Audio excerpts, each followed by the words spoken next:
பெண்களால் முடியாது என்ற பழைய எண்ணங்களை உடைத்து கோவை கரும்புக்கடை பகுதியை சேர்ந்த இஸ்லாமிய பெண்கள் பர்தா மற்றும் ஹிஜாப் அணிந்தபடியே பவர் லிஃப்டிங் உள்ளிட்ட கடினமான உடற்பயிற்சிகளில் ஈடுபட்டு தடைகளை உடைத்து சாதித்து வருகின்றனர்.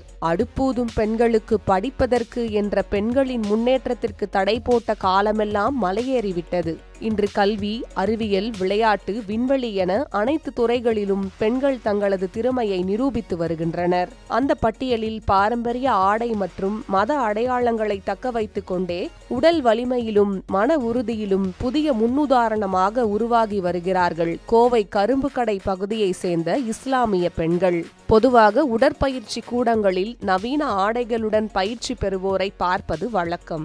ஆனால் இந்த பெண்கள் பர்தா மற்றும் ஹிஜாப் அணிந்தபடியே கடினமான உடற்பயிற்சிகள், உடல் சமநிலை பயிற்சிகள் மற்றும் வலிமை பயிற்சிகளை மேற்கொண்டு சமூகத்தின் பார்வையை மாற்றி வருகின்றனர். இவர்களின் நோக்கம் வெறும் உடல் எடையை குறைப்பதோ உடலை அழகாக வைத்திருப்பதோ அல்ல.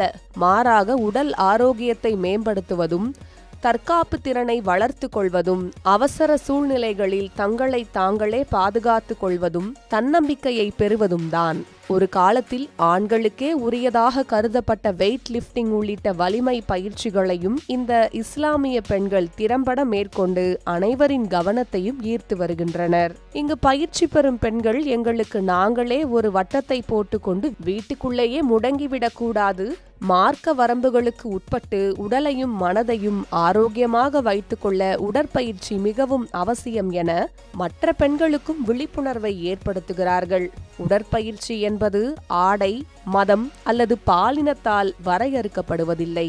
அது ஆரோக்கியம், தன்னம்பிக்கை மற்றும் தற்காப்பு திறனுக்கான ஒரு வழி என்பதை இந்த பெண்கள் தங்களது செயலால் உலகிற்கு உணர்த்தி வருகின்றனர். இவர்களின் இந்த அதிரடி பயிற்சி பல பெண்களுக்கு புதிய நம்பிக்கையையும் ஊக்கத்தையும் விதைத்துள்ளது.